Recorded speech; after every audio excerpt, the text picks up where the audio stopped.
So let's get into our class. We're going to continue looking at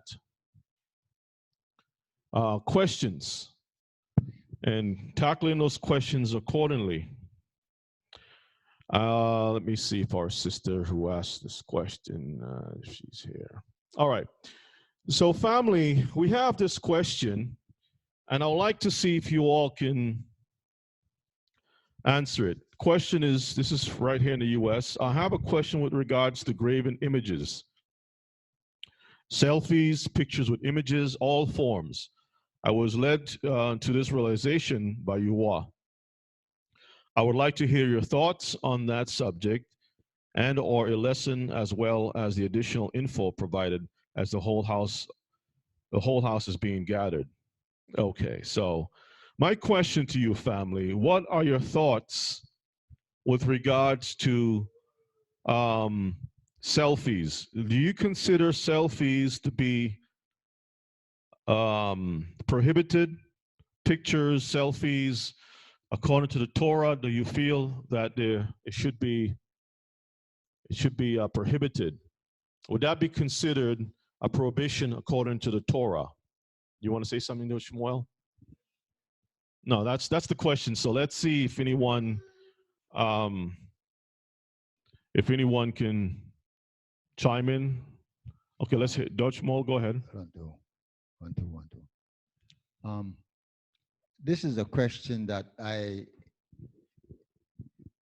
heard asked many years, and I had the same question like others, but this when the Lord says that, talking about these images, He's talking about something that make for you worshiping, because in the temples and these guys, when the Lord had to have the temple set up, He had special men that who could do the artwork, had all of these things in the temple. So then it is not speaking about if you could draw something or you could have something talking about that. But if you're doing these things to worship them as a god, and that is what he's talking about. Thou shalt not bow down thyself to them, nor worship them. So this is the word that I believe that is supposed that he's talking about. Okay, thank you so much. So in the chat room, don't worship the image. We're not to bow, not to worship images. Let me see what else. I think selfies are vain. Okay. So what else do y'all think? If selfies or pictures itself is a form of idolatry, then we are going to be in big trouble when you really think about. You want to say something, brother? When you think about our modern world that we have, our wallets, our purses, our IDs, our passports, driver's license, and those kind of things. What will happen now? We're going to find ourselves breaking that commandment. As a matter of fact, we would clash with the governments, no matter where we go. Any place, unless you're a Bedouin, and I think even the Bedouins themselves may have some type of identification. So, yes, Brother Pincus. Also, if we go to the book of Hosea, chapter 3, verse 4.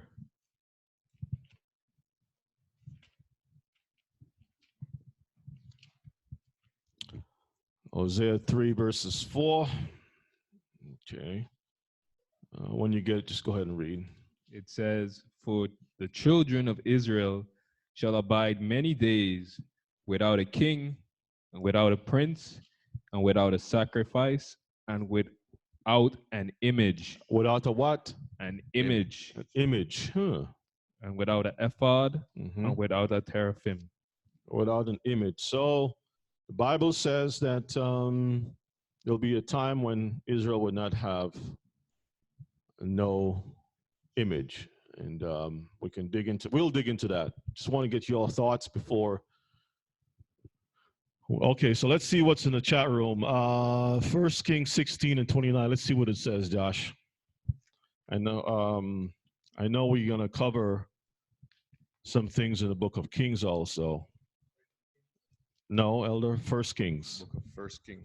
16 and 29. Others are saying attachment to images is vanity and wickedness. Okay. And the worship of picture image is breaking the law.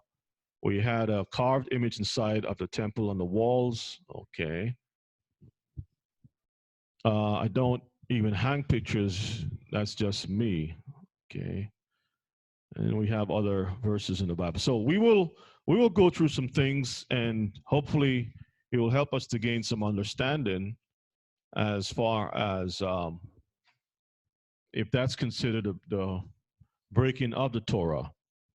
Okay, so we will look at the Torah in a moment.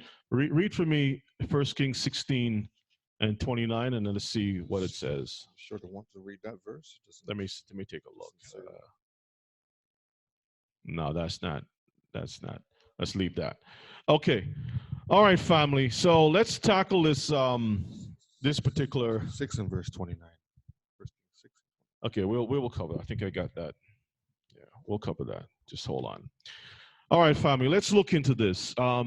Again, in our modern time, we have pictures everywhere. As a matter of fact, your television, even looking at the screen right now, if y'all can see me, that would be considered, if a person's mind is thinking just to have an image of someone or something is idolatry, we need to look to see what the Most High is really saying. Okay. So let's get into it. We're going to go first to, yes, Elder.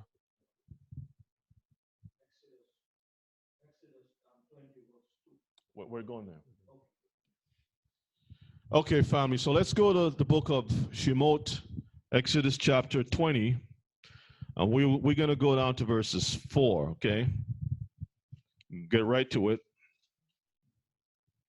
Exodus 20 and verses 4. Go ahead and read, Josh.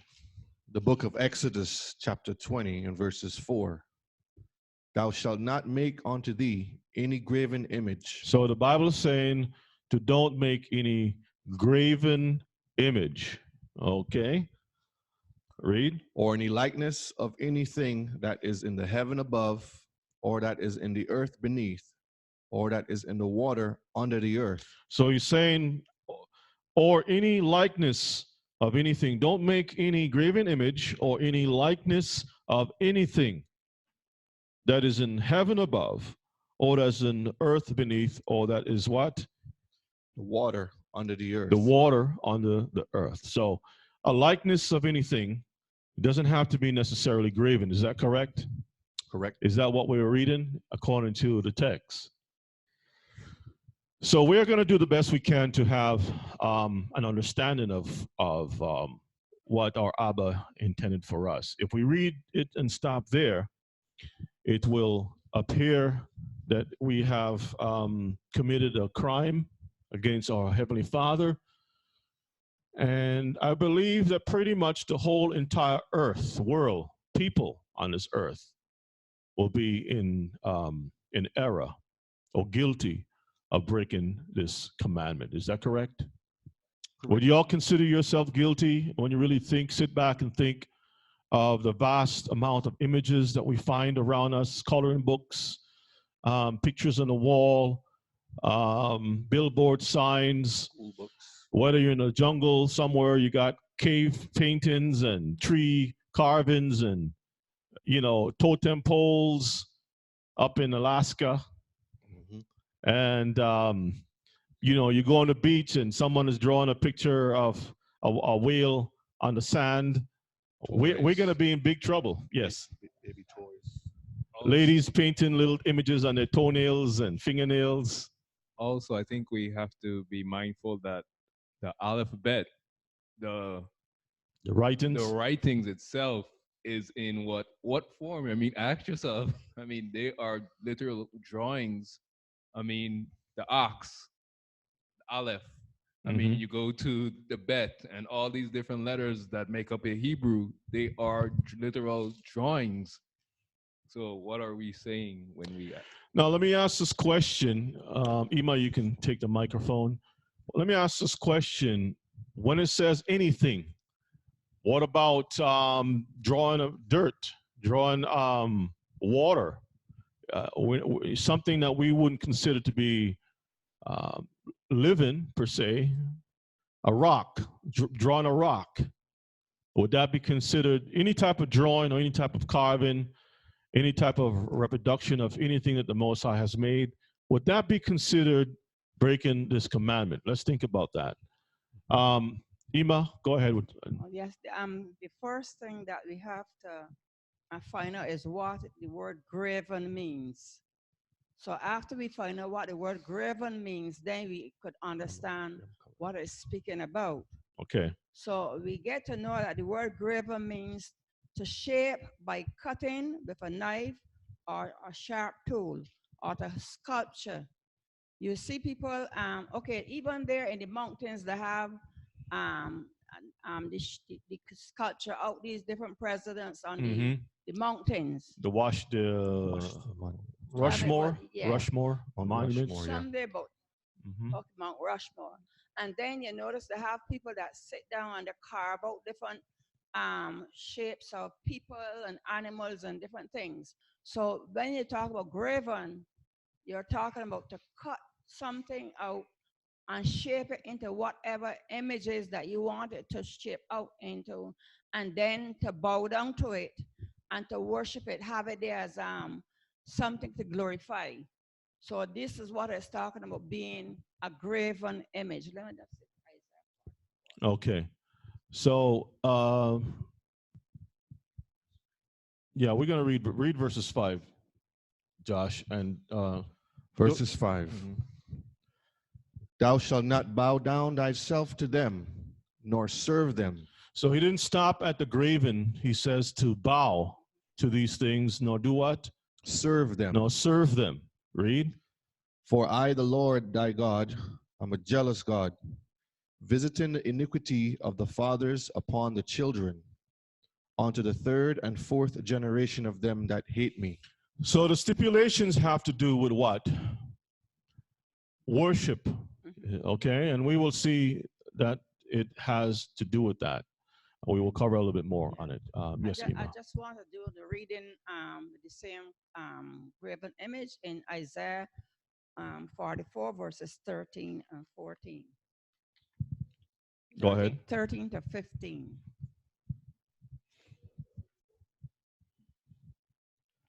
44, 13 to 15. Okay. You gonna read it, or you want Josh to read it? Isaiah 44, 13 to 15. Okay. 3-0? 1, 3. 1-3. Okay. All right. Go ahead and read. The book of Isaiah, chapter 44, verse 13 to 15. The carpenter stretcheth out his rule. He marketh it out with a line. He fitteth it with planes. And he marketh it out with the compass, and maketh it after the figure of a man, according to the beauty of a man, that it may remain in the house. Verse 14. He heweth him down cedars, and taketh the cypress and the oak, which he strengtheneth for himself among the trees and the forest. He planteth an ash, and the rain doeth nourish it. Then shall it be for a man to burn, for he will take thereof and warm himself. Yea, he kindleth it and baketh bread.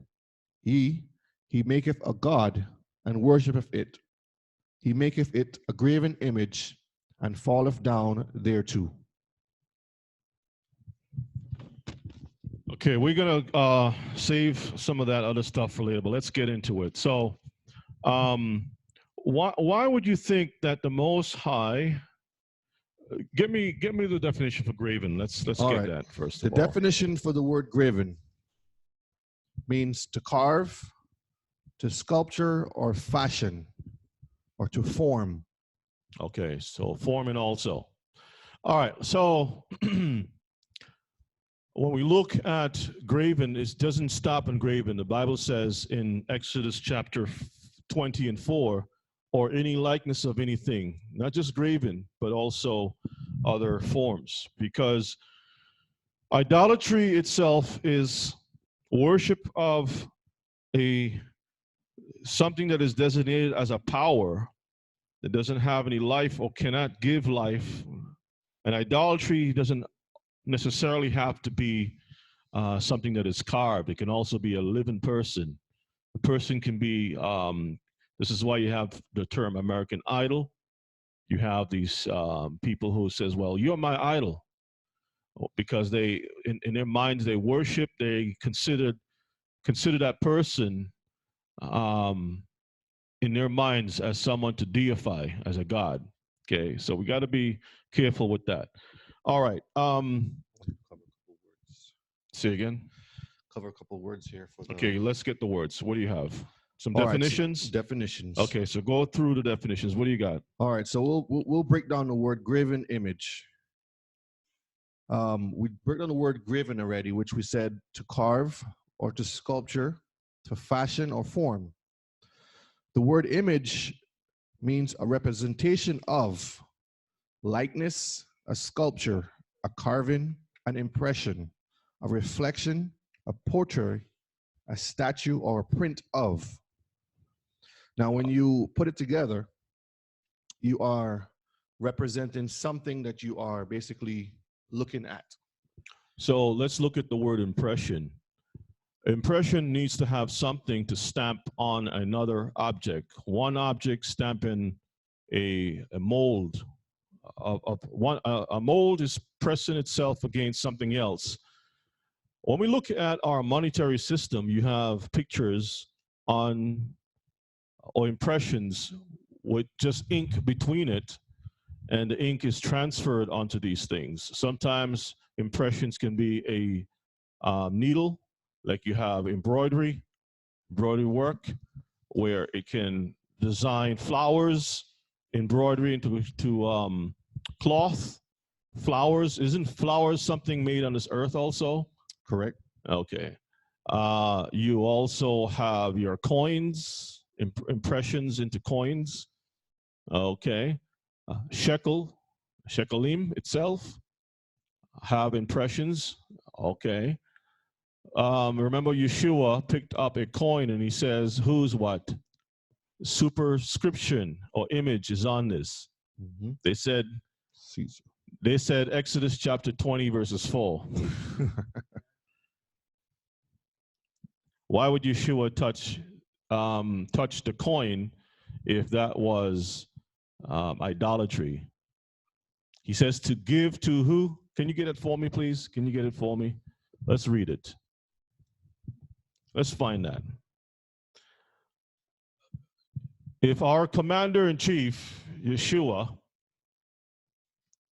did not make a fuss about a coin, and he actually suggested to his disciples to go ahead and give it to the one who formed these things, who's in charge of these coins, then we ourselves should understand that there's a huge difference. Also remember, when the time came to pay the taxes, Yeshua told the disciples to go and catch a fish, and whatever coin you see in its mouth, take it and use that to pay for both who? Again, get that for me, please. And then we're going to move into some other scriptures. All right, let's get those two. You got it? Yeah. The book What book are we in? The book of Matthew, chapter 22, verse 21. Okay, let's pick it up. Matthew 20, you said? 22 and verse 21. All right, let's take a look.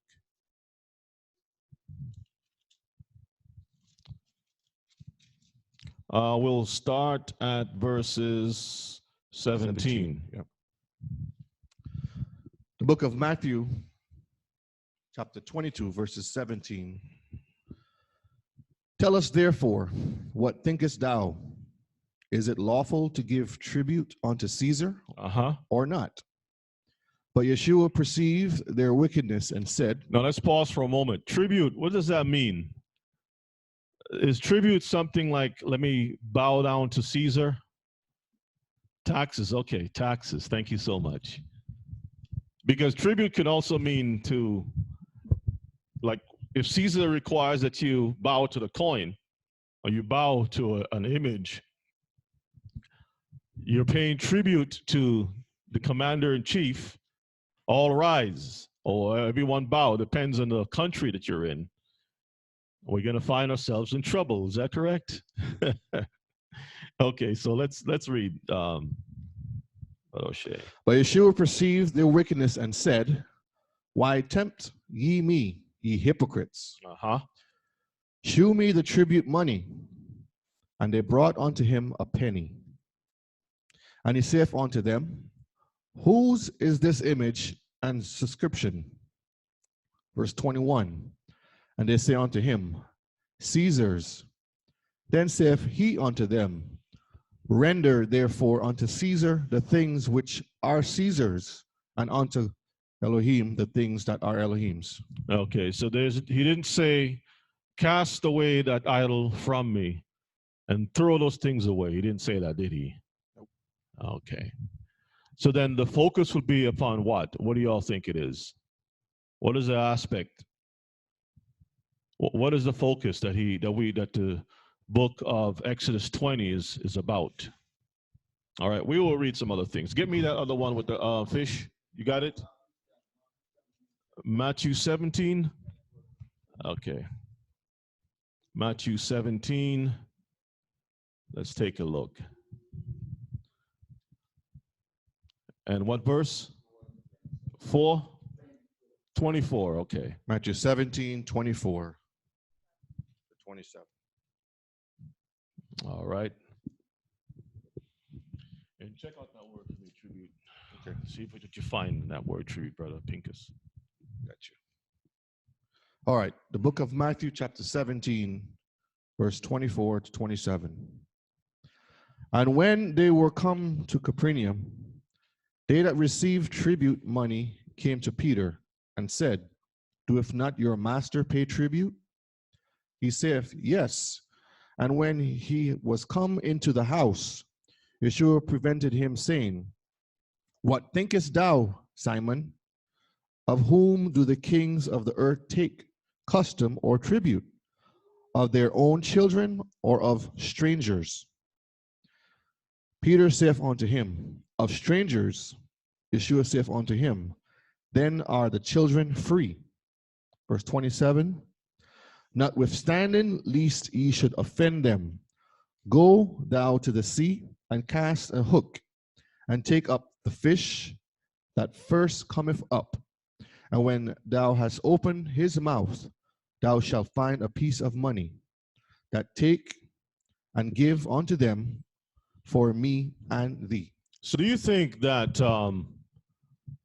the coin that was in the sea on the water, that the image on there was worn away because you know what water do to bottles and things in it, right? It wears away until the image is no longer there. Do you think that perhaps the fish had a coin that didn't have an image on there? Think it's possible? Do you think that the Romans would have received a coin that doesn't have an image of one of their coins? Absolutely not. Because today in our world, we know about counterfeit monies. And I'm sure there were a lot of people who try to avoid paying taxes directly. So they probably forged a few little things. But again, we can see Yeshua did not shy away from having that paid. He said, pay for, take, and you shall find a piece of money, that take and give unto them for me and for you. Pay our taxes for both of us. Is that correct? That's correct. All right. So far we are seeing that as far as the superscription is concerned, that was not the problem. All right, let's go to what you got. I wanted to finish the definition here because you mentioned Okay. the word impression. And like you said, to impress something is to have some kind of a stamp or to imprint, right? So the question I have now is, what about the impression on the mind? Can something be imprinted on the mind? And how does that happen? Impression on the mind. Okay. That's by what we see. So when we see something, it gets stored in our mind. And therefore we can retrieve it. When we close our eyes, we can retrieve and see that image, whatever we're looking at. If it's another person, a plant, a flower, an animal. Well, that's a little different. And we know that the Most High made us to see and have images stored in our minds. So let's go back and take a look at these other verses of read Leviticus 26 and verses 1. Let's go through some of these.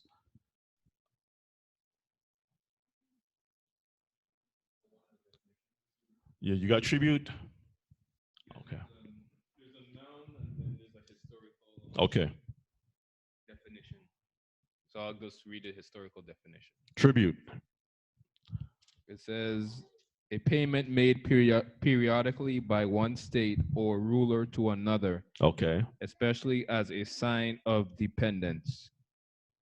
And A sign of dependence. Okay. And the synonyms are payment, contribution, dues, levy, tax, duty, impost, tariff, charge. Okay. Thank you. Yes.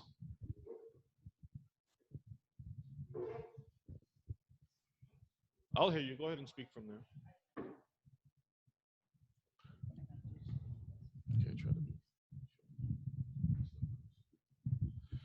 Okay. Let me say something. I would like those that listening to remember that we want to use stress on the word bowing down and worship. That's stressing on that point, because if you don't look at that, you can miss the point. We will enforce that later on. Let's go through some other. Yeah, Yes. I had wanted to say that we have a famous one that we use this to bow to and worship, and that was the image of Caesar Borgia as Jesus, as Yeshua. When we didn't know, we used to bow, and even at times when you use that word, Jesus, that will even close the eyes that will come into your mind. So we used to bow before that image and worship that image as the heavenly. And I believe today a lot of people are still struggling with that image in their minds. So that is something deeply rooted in the mind of pretty much a lot of people in Christianity. So, okay, family, let's go to Leviticus. Well, you said you want to finish the definitions. Well, yeah, I was just going to tie it back into what we're getting into, which is to worship. And I just want to give those definitions. So when we get into the scripture, okay, go ahead. It breaks it down for us. Let's clear it up. So we describe a graven an image, and the key word is worship now. And the definition for worship, it's a feeling of expression to reverence or glorify, to honor or exalt, to pay homage or respect to.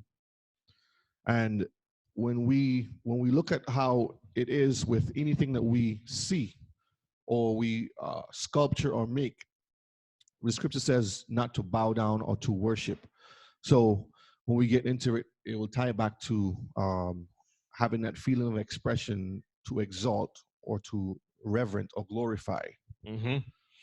Okay, family, let's look at Leviticus 26 and 1. And go ahead and read. The book of Leviticus chapter 26 and verses 1. He shall make you no idols, nor graven image, neither rear you up a standing image, neither shall ye set up any image of stone in your land to bow down unto it, for I am the Lord your Elohim. Yahuwah Elohim. So When we read this without looking at other places and trying to decipher things, we will find ourselves going astray. Because sometimes we go to the extreme and find ourselves saying, I'm sorry, but selfies or picture photographs or anything like that, we will not utilize at all. But let us switch gears a little bit and let us look at Exodus chapter 25. Exodus chapter 25, verses 17 to verses 19. The book of Exodus, chapter 25, verses 17 to 19. And let's see if this is a contradiction or not. And thou shalt make a mercy seat of pure gold. 2 cubits and a half shall be the length thereof, and 1 cubit and a half the breadth thereof. And thou shalt make 2 cherubims of gold. Cherubims of gold. Read. What is a cherubim? Anyone knows? What's a cherubim, Mishpachah? An angel. A cherubim is an angel. So, did you think that the children of Israel knew what a cherubim looked like? I mean, like, for example, we see trees every day, pretty much every day.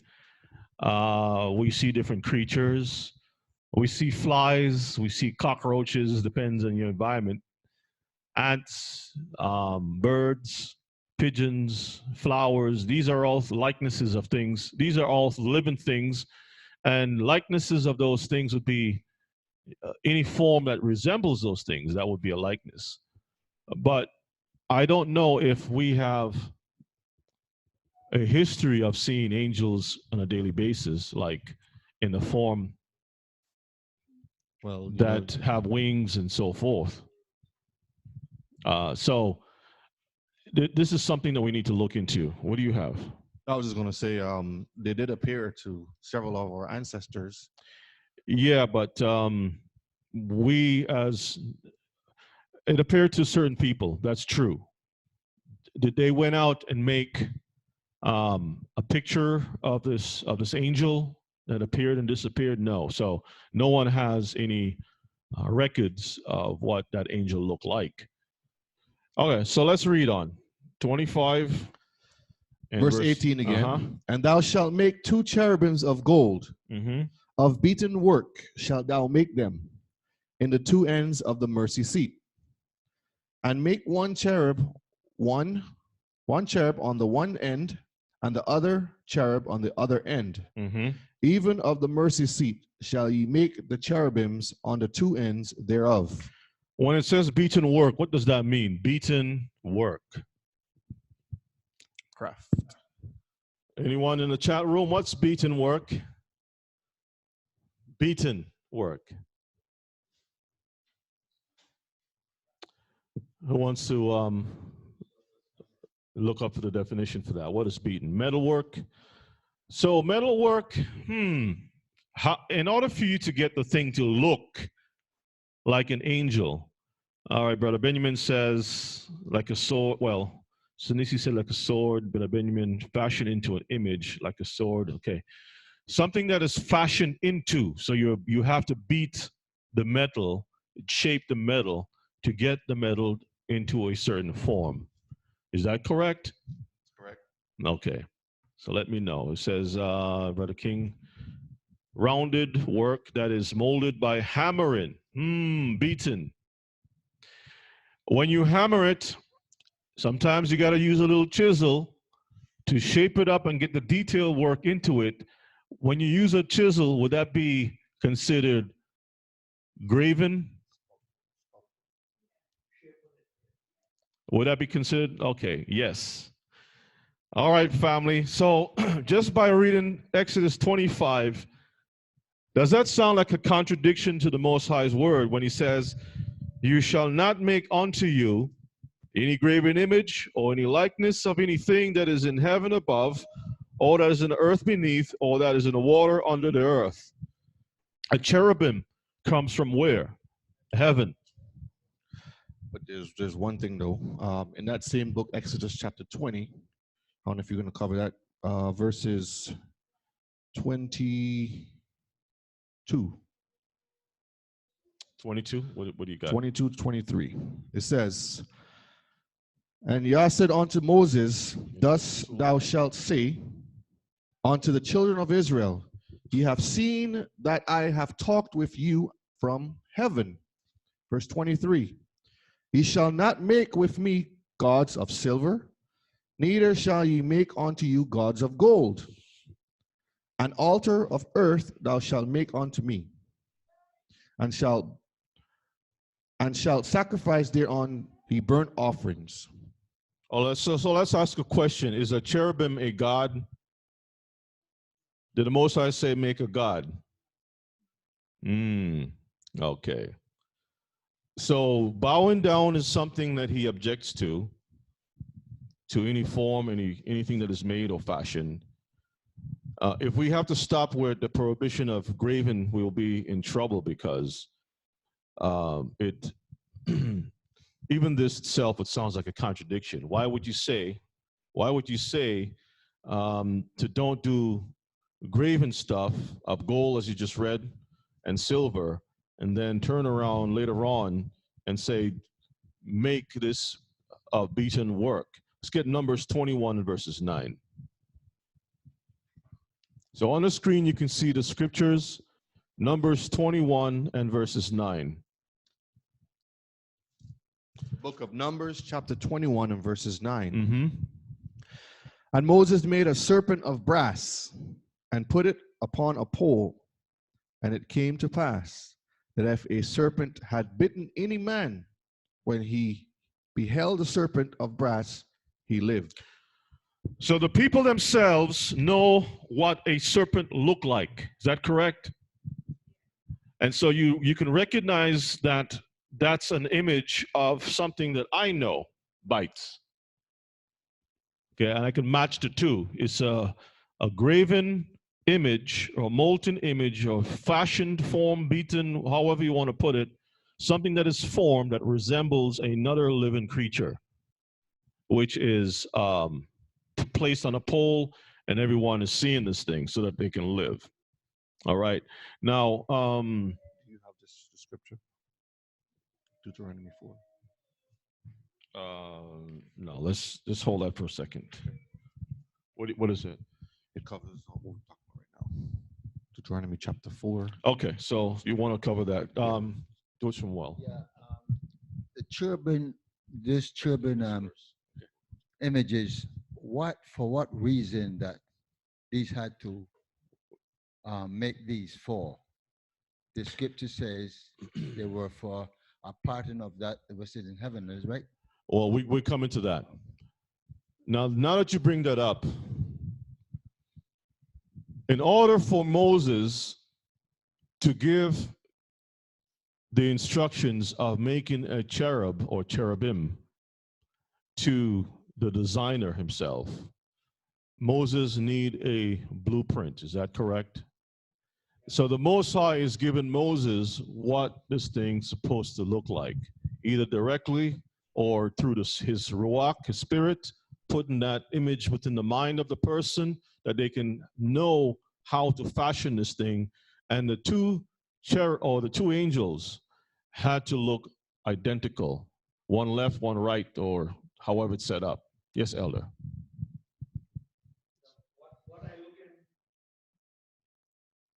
When I looking at the reading and what is being said today in this class, the problem is the worship. This is what is danger, the worship of anything, any image, any picture, anything. When you bow down to worship God, God gave reason for the serpent is a reason. It's for a purpose. For the purpose. Okay, so the Look on it and worship is two different things. Okay. The problem that God wants his children to do is to worship anything.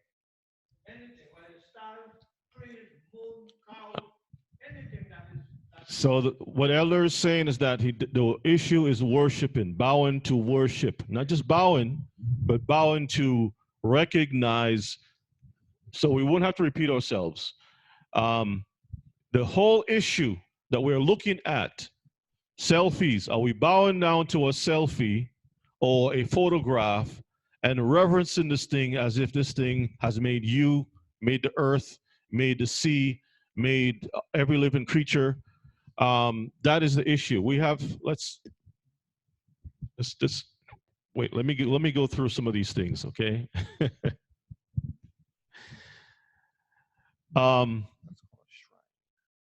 When we make these things as if these things have participated or have an impact on life itself, that is the main issue that we're looking at.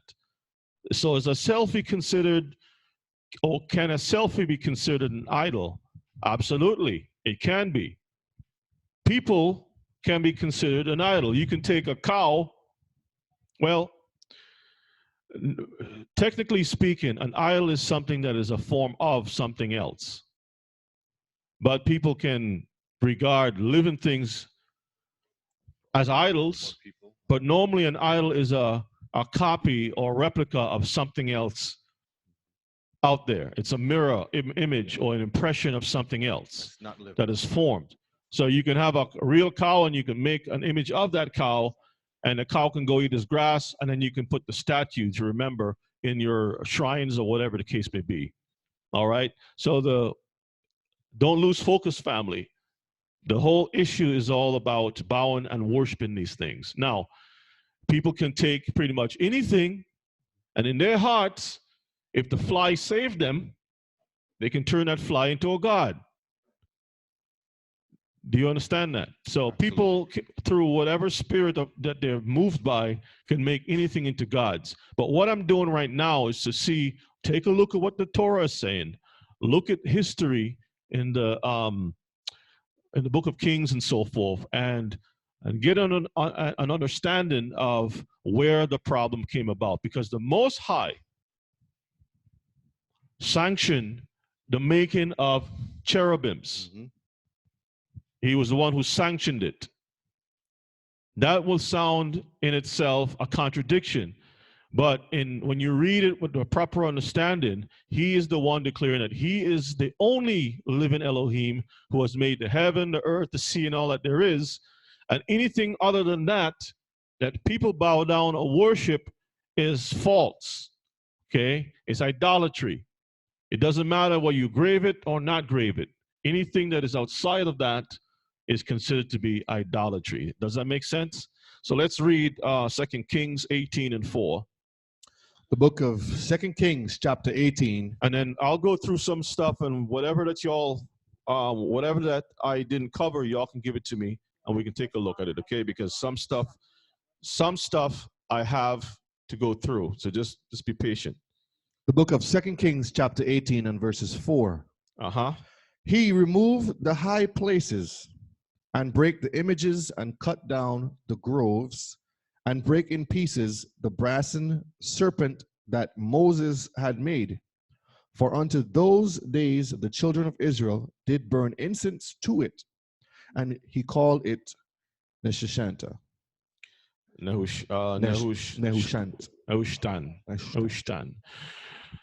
So this is the same snake or serpent that Israel, that saved the life of Israel. And they believed it had some type of power to it. They fell away from the Most High, and now they made this thing into an object of worship. So they saved it, they brought it out and says, we are going to use this thing for worship. And the Most High didn't like that so much, and we see this king says, no, this is wrong, and he broke this thing into pieces to destroy images and all of these things. He destroyed it, family. All right. Let's see what we got here in the chat room. Okay. So now the statement about selfies itself.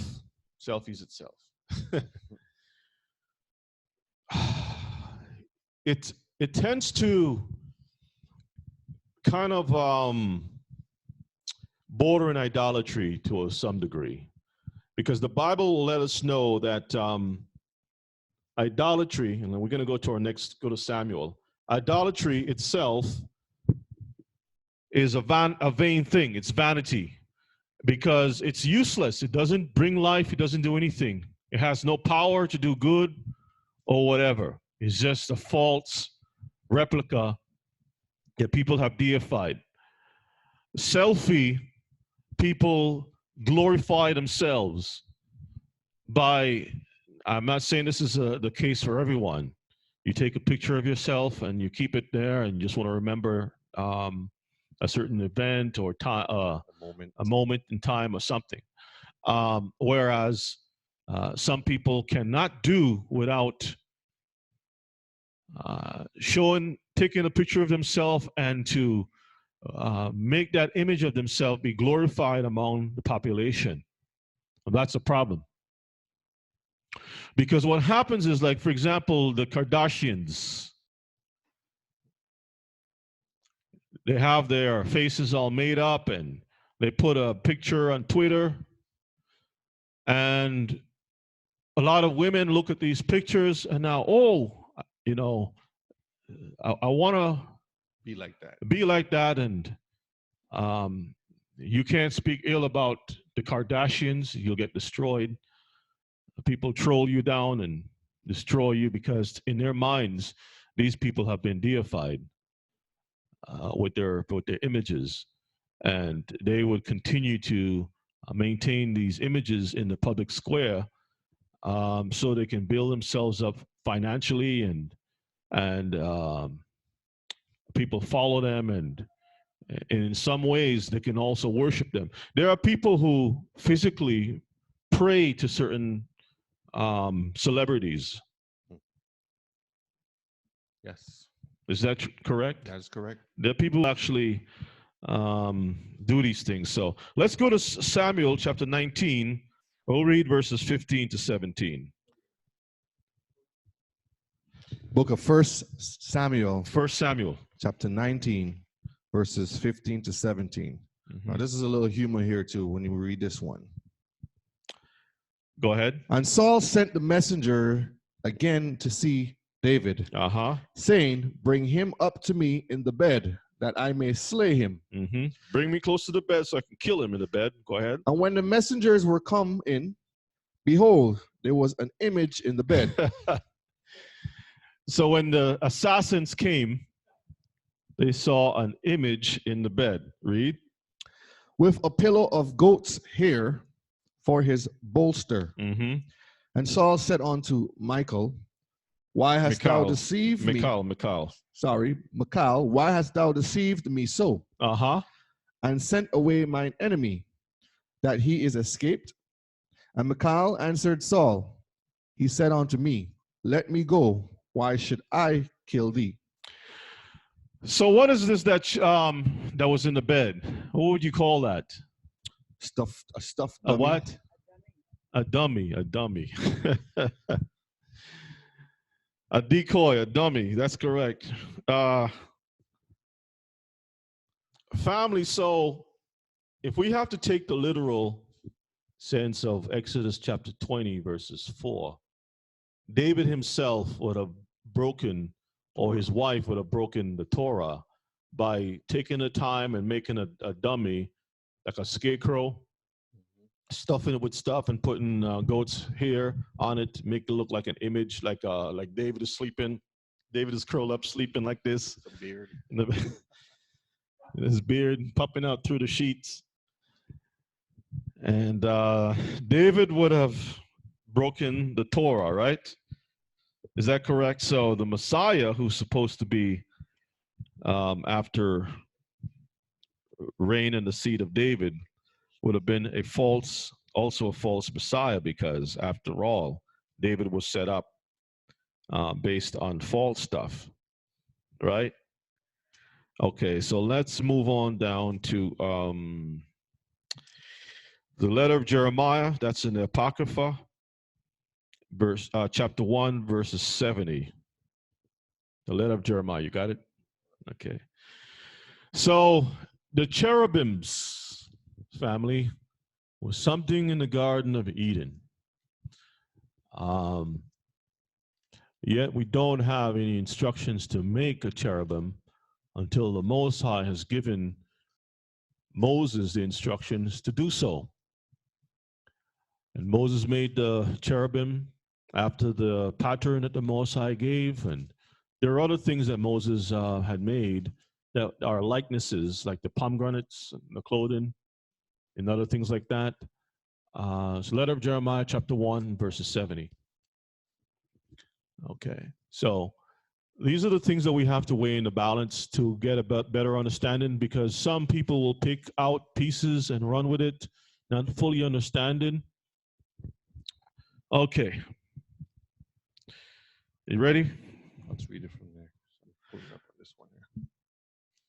Okay, I'll go ahead and read. Letter of Jeremiah, chapter 1, verses 70. For as a scarecrow in a garden of cucumbers keepeth what? Nothing. So are their gods of wood and laid over with silver and gold. The Hebrew recognized that there are things that are out there. You make furniture, you make different things, but those things are just tools, or we're not bowing to them, we're not worshiping those things. But a person of a weak mind can look at certain things, and all of a sudden they would believe that those things are you got it? Yeah. Those things are worthy to be worshipped. It's right at the beginning of this. The letter of Jeremiah, chapter 1. I just didn't see it in here. That's why I put it here. This one's And verses 70. No, it's here. I think it's number 6. It's here. Give me 1 second. 70, what does it say? Right here. See, the letter of Jeremiah is sometimes called Baruch 6. That's right. Baruch 6. Okay. Okay. Yeah. So a scarecrow is something that is fashioned into the form of a man. Is that correct? Stuff with whatever you can stuff in your pants or clothing, straw, it doesn't matter. Sometimes it's straw, it's different things.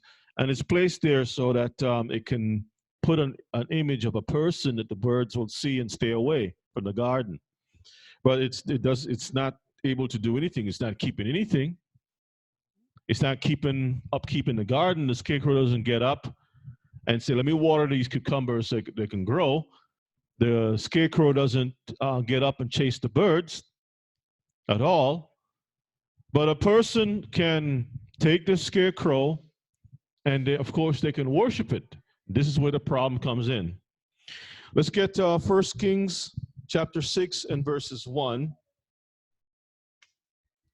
1 Kings 6 and verses 1.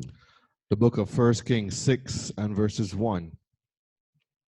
And it came to pass in the 480th year, after the children of Israel were come out of the land of Egypt, in the 4th year of Solomon's reign over Israel, in the month Ziph, which is the 2nd month. Month of Ziph, 2nd month, read. That he began to build the house of Yahuwah.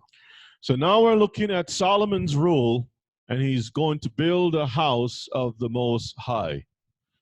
Okay, and let's see what he does in chapter 8. We'll read from 18 to 19.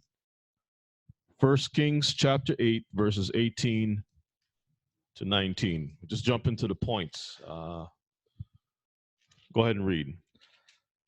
And Yahuwah said unto David, my father, whereas it was in thine heart to build a house unto my name. House unto whose name? The Lord's name. Thou didst well that it was in thine heart. Nevertheless, thou shalt not build a house, but thy son that shall come forth out of thy loins, he shall build a house unto my name. Okay, so the Most High is saying, whereas it was in your heart, David, to build a house unto my name, you did well. It was good. Your intentions were very good. Okay. Nevertheless, you shall not build a house, but your son shall come forth out of your loins. He shall build a house unto whose name? My name. Okay, so let's go to 1 Kings 7. 1 Kings 7, 27 to 29. Verses 27 to 29. And he made 10 bases of brass. 4 cubits was the length of one base, and 4 cubits the breadth thereof, and 3 cubits the height of it. And the work of the bases was on this manner. They had borders, and the borders were between the ledges. Verses 29. And on the borders that were between the ledges were lions. With what? Lions. Lions. Oxen. Oxen. And cherubims. And cherubims. This is in where? The temple. Read. And upon the ledges there was a base above, and beneath the lions and the oxen were certain additions made of thin work. So, family, we have what would appear to be a contradiction. This is a temple of the Most High. Now, we can clearly see that lions had to be constructed as part of the design that the Most High gave. Oxen were also, now remember the golden calf was what? Idol. It was an idol. Is an ox in the same bovine family? It's in the same bovine. Ox is something different? Nope. Is an ox different from a calf? Ox is bigger. It's the same thing, right? It's bigger? That's the only difference. It's bigger. So a bigger idol. The Most High destroyed Israel for making a small idol, but then he turned around and told Solomon, David, to build a bigger one and put it in the temple, right? Mm-hmm. And cherubims. That's correct, Stanisi. We can't worship the lions, oxen, nothing else except our Creator. That is correct. Okay. All right. Read on. Read verses 36. Verse 36. Mm-hmm. For on the plates of the ledges thereof, and on the borders thereof, he graved cherubims, lions, and palm trees. He did what? Graved. Graved. What is graved again? To carve, Uh-huh. to fashion, sculpt, or form. Okay. He graved cherubims. What else? Lions and palm trees, according to the proportion of every one, and additions round about. So once again, family, we find that certain things looks a little funny, but there is an explanation for all of that. Basically, he doesn't want us to worship these things. So now if Israel goes into the temple, but what would happen if, because remember Solomon said, if anyone who travels from a far place, a stranger, come to this house, what are they supposed to do? When a stranger comes from a place where lions are worshipped, and so in their temple, there are lions, there are oxen that are worshipped. You go to Egypt, there's a big old ox. So now this Egyptian is coming to worship in the temple, and he sees this, he came from a family that worshiped the oxen in Egypt. He comes to Solomon setup, and when he comes there, he sees an oxen. Do you think that he would be allowed to drop to his knees in front of the oxen and start worshiping? Nope. Why you say no? What do you think will happen if he drops to his knees? Brother Pincus, grab the microphone. Let's hear. The sword come out. What sword from who? The sword from one of the priests. The sword from one of the heads off, stoned to death. Punished by who? Who was he punished by? Lightning? Lightning. So I guess if we were going Because the court of the women was the same place that had the court for the Gentiles coming through. What's going to happen when the sisters go up to the temple and you have a bunch of Egyptian men and women coming up there too? They're going to be struck with the lightning too? Uh-oh. The temple guard will be the lightning that will destroy them, because we're not supposed to worship these things. And besides, you know, when we travel to important places, let's say you go to a museum in Washington, D.C. or something, do you just walk in there and just start doing stuff, or do you have someone that takes you around and escorts you and should tell you, well, this is what you can and cannot do, and give you a little bit of history, or take you around and, you know, instruct you? Huh? A museum. You go to a museum. Get a tour. A tour guide, right? Okay. Do you also think that perhaps Israelites, Hebrews the priests will instruct, or the Levites would instruct the people visiting the temple and says, I don't want anyone drop to their knees until you get to this level over here. When you get over here, then you drop to your knees when you hear Psalms 24. Get me Psalms 24. Book of Psalms 24. Psalms 24. When you hear Psalms 24 by the priests, everybody drop to their knees and give praises to the Most High. Verse what? Start from verses 1.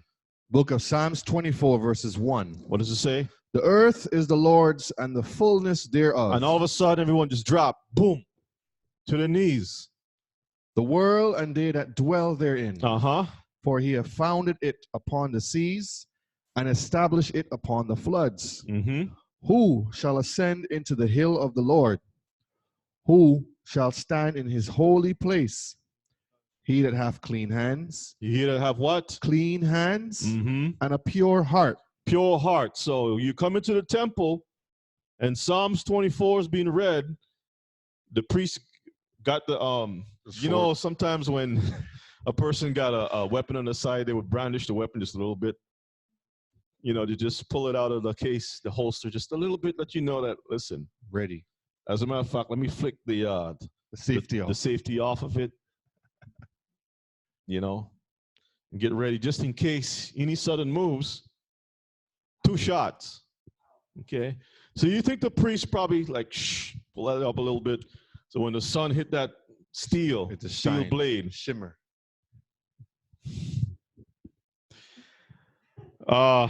What verse do you want? Verse 4, he that hath clean hands Mm-hmm. and a pure heart, who hath not lifted up his soul unto vanity. Onto what? Vanity. Onto vanity. So you can't come to the temple and see a lion, an ox, and so forth, and say that this is God.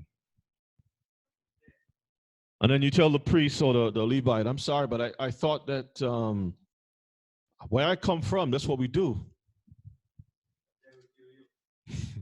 I want to add something to that. Go ahead. The word vanity here. Psalms 119, verse 37. Psalms 119, verse 37. David says, turn away mine eyes from beholding vanity, and quicken thou me in thy way. Okay, that was quick. All right, let's continue on. We're gonna go to Wisdom of Solomon. We'll read chapter 13, and we'll pick it up at verses 10. Wisdom of Solomon. So now we saw Graven, we saw Molten, we saw Beaten. We're gonna examine something just a little bit different.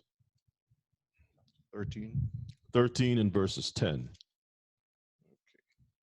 Okay. Book of Wisdom of Solomon, chapter 13 and verses 10. Mm-hmm. But miserable are they, and in dead things is their hope, who call them gods, which are the works of men's hands, gold and silver, to shew art in a resemblance of beasts, or a stone good for nothing, the work of an ancient hand. Read. Now a carpenter that felleth timber, after he hath sawn down a tree meet for the purpose, and taken off all the bark skillfully round about, So he cut the tree down, he removed the bark from the tree. Read. and hath wrought it handsomely, and made a vessel thereof fit for the service of a man's life. Verse 12. And after spending the refuse of his work to dress his meat. So he's taking this wood, he's going to make bowls to make food, he has the wood for different reasons, not just for idolatry, which we're going to look into. So read on. Hath filled himself, and taken the very refuse among those which served to no use. So after he has taken the wood and used the best wood so he can eat and make his bowls, his utensils, whatever. Now the things that he can't use, that he's going to throw away, what does he do? Read. Being a crooked piece of wood. A what? Crooked piece of wood. Read. And full of knots. Have carved it diligently when he had nothing else to do. Yeah, nothing else to do. Read. Idle. And formed it by the skill of his understanding, and fashioned it to the image of a man. Verse 14. Or made it like some vile beast, laying it over with vermilion. So vermilion is what? Not just varnish, but it's a red paint. Okay, it's a paint. Read. And with paint coloring it red, and covering every spot therein. And when he had made a convenient room, for it, set it in a wall, and made it fast with iron. So he not only shaped this thing into some creature or man or whatever, but he painted like a totem pole. Painted the thing nice, draw the design, the eyebrows. He basically made a shrine because it was a convenient room. And then he made the feet and draw the clothes, whatever it is. Then he put it into a nice case, put it in a cabinet room, and something like what we read in the book of Joshua, with Abraham his father. Yes. The rest. Read on. Verse 16. For he provided for it that it might not fall, knowing that it was unable to help itself. For it is an image, and hath need of help. Then maketh he prayer for his goods, for his wife and children. So let's stop for a moment. So the person takes the best wood to deal with his food so he can eat. And then the garbage that he can't use to do the good vessels, he turned it into an idol. And then he turns around, paints this thing up, cover all the knots. You can't see the knots anymore. It's painted up really nice. And worship that thing that was once a piece of rubbish, junk, garbage, wood, right? To thank the idol that can't help itself for the food that he just ate of the good wood. So he's using the bad wood to thank the good wood, which all came from the same tree. Correct. This is madness, family. Read on. Verse 17. Then maketh he prayer for his goods, for his wife and children, and it is not ashamed to speak to that which hath no life. For health he calleth upon that which is weak. For life prayeth to that which is dead. For aid humbly beseecheth that which hath least means to help. And for a good journey he asketh of that which cannot set a foot forward. Verse 19, and for gaining and getting, and for good success of his hands, asketh ability to do of him that is most unable to do anything. Let's go to chapter 14, same book, chapter 14, and let's see here, verses 12, 14 and 12. So is selfies and pictures, if we start honoring selfies as if it has given us good success, but sometimes people do look at a selfie of other people and thank the professor for helping them to achieve success and so forth, and pass the image of the professor around. Some people have a selfie of a God that they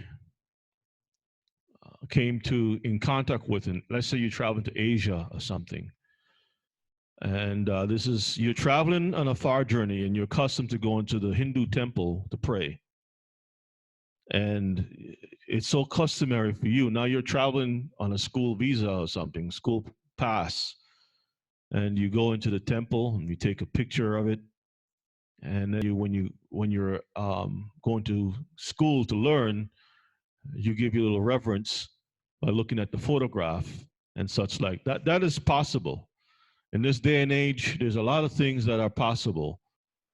Anything can be considered an idol. But let's get chapter 14 and verses 12, from verses 12.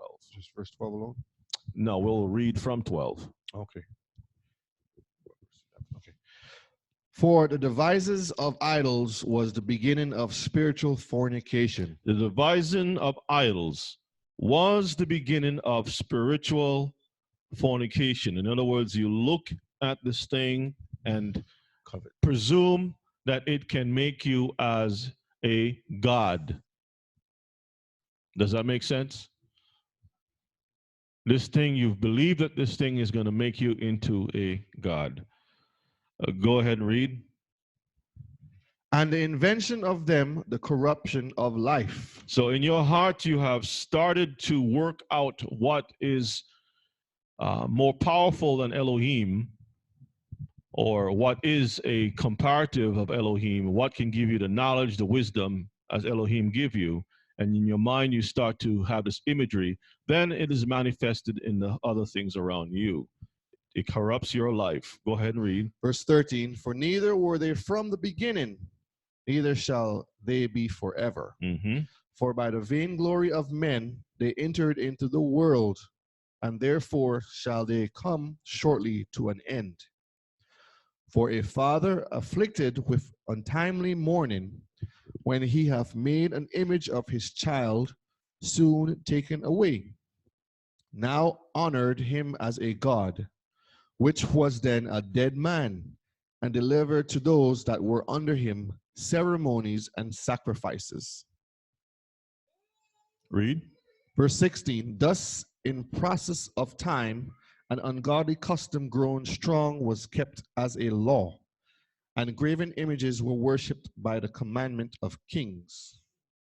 And that's basically talking about when you have these statues that these men of fallen so-called heroes of these men, they made these big statues.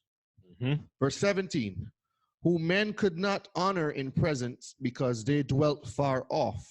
They took the counterfeit of his visage from far. A snapshot.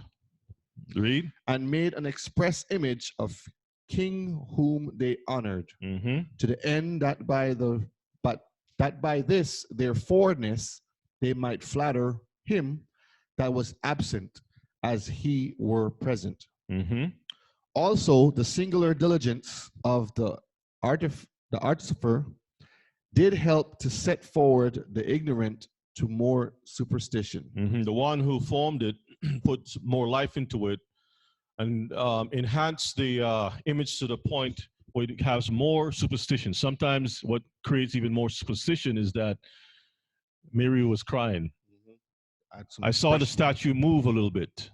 I heard a voice, you know, and these things can cause this thing to be worshipped even more.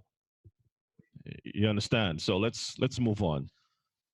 Verse 19, Mm-hmm. for he peradventure, willing to please one in authority, forced all his skill to make the resemblance of the best fashion. And so the multitude, allured by the grace of the work, took him now for a god, which a little before was but honored as a man. So sometimes in our modern world, you have certain people who died, like Martin Luther King, for example. And then there's a bidding war. People have to bid to see who's the best artist to give a rendering of Martin Luther King that people will honor him even more. And you do your little drawing, you show it to the people, the other one do it, and everyone throws their stuff in the pot to see who's gonna get Best. the monies, the what's the word I'm looking for? The um, to get the opportunity to make this Who's selected? selected to go ahead and who's authorized basically to make this image. Okay. Sometimes you look at the image and it looks like he's smiling, but they're saying no, we want to make him look sad, so people can be emotionally connected that way. We want to make him look angry. If he's a military guy and he's smiling, military people come around Memorial Day and they don't feel like fighting. But if you make him look like he's Angry. a certain way, or he looks what's the word I'm looking for? He looks victorious. Yeah. He's a conquering guy. You Triumphant. go into Russia, you see the guys looking a certain way, the statues, Stalin and whatnot, and it makes them feel courageous. Okay. Expressive, yeah. All right. And people put their hand on their hearts and they salute the flag and they start to remember. Relive. And it hits the heart so much that a lot of the youth, they hear the message, these people here that you see here planting this flag, this is what they did. They did all these courageous stuff. And then the youth says, sign me up. I'm ready to go fight. I'm ready to go fight. Music is playing in the background. Everything is said. Yeah, nice lights. music. They sign me up. Okay. All right. So did you finish reading that? Yeah. Okay. So now, let us, what is it you got? Deuteronomy 4. Deuteronomy chapter 4. All right, let's take a look at that. This will answer a lot of questions here too. Deuteronomy chapter 4, and what verse? We'll start at verses 14 downwards. Verses 14. The book of Deuteronomy chapter 4, verses 14. And Yahuwah commanded me at that time to teach you statutes and judgments, that ye might do them in the land whither ye go over to possess it.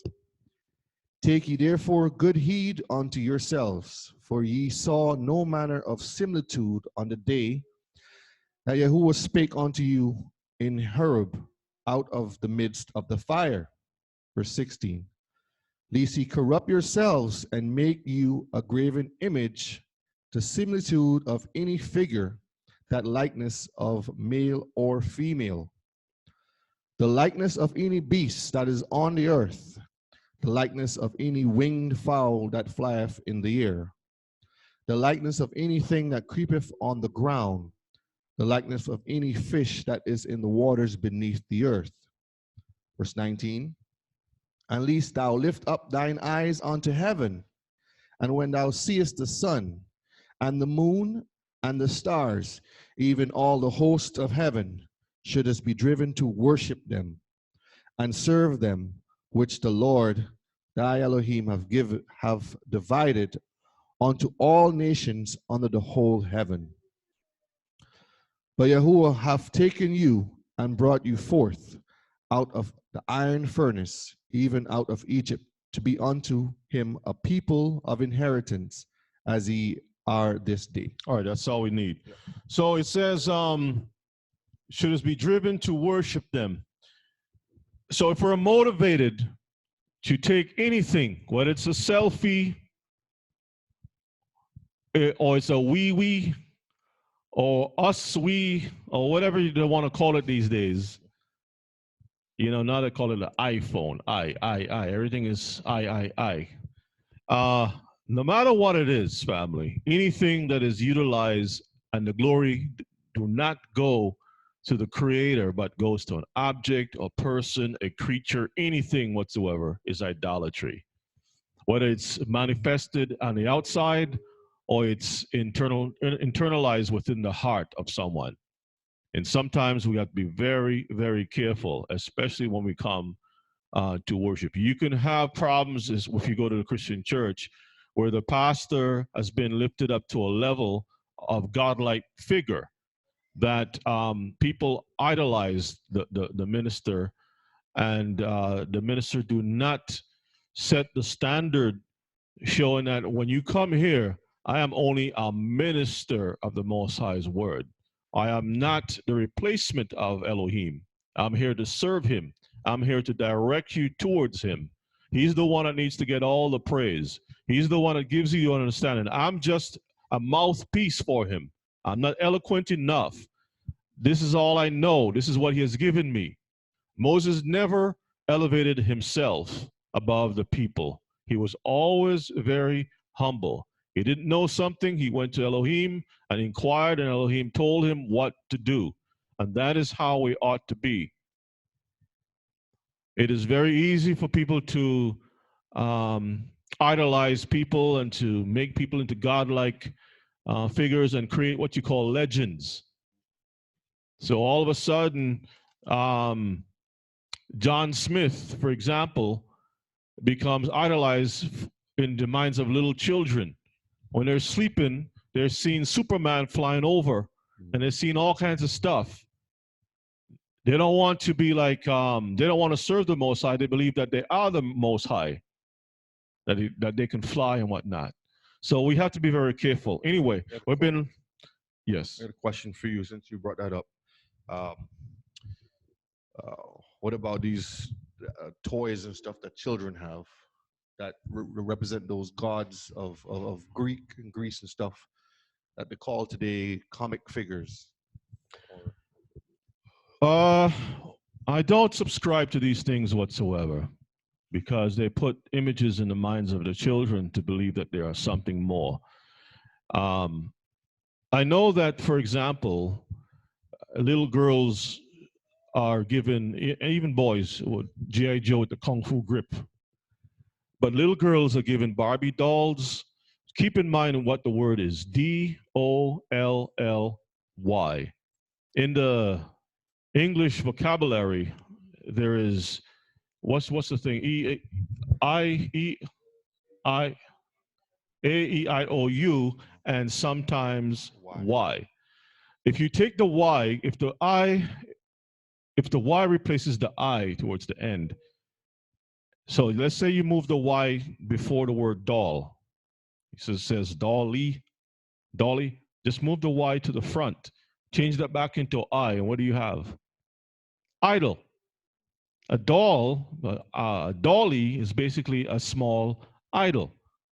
That's what it is. And so, you know, girls want to grow up and be just like this and playing with it and can't sleep without it. And yes, Elder. When we Can you take the allow mic? our children,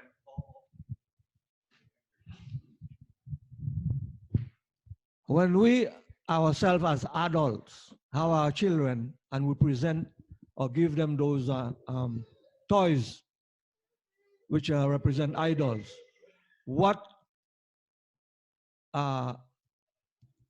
going to become of them when they grow up older? What generation that, what kind of things that they're going to do in their lifetime? Where do they worship God or worship the idols as they grow up in their mind? Well, you talking about the dolls? Well, the dolls is an introduction into idolatry, really, and there is a certain emotional connection with that object and a child's well-being. A lot of times, this is not for everyone, but there are times when the child cannot sleep at night unless they have the doll. If there's an emergency, they have a breakdown. They want to go back into the house when you have to leave the house. But that was never a thing of Israel to do either. That was the Greek, Egypt customs. They would make these dolls for their rituals and stuff, and then give them as what you call familiar objects for their children for their good luck and stuff like that.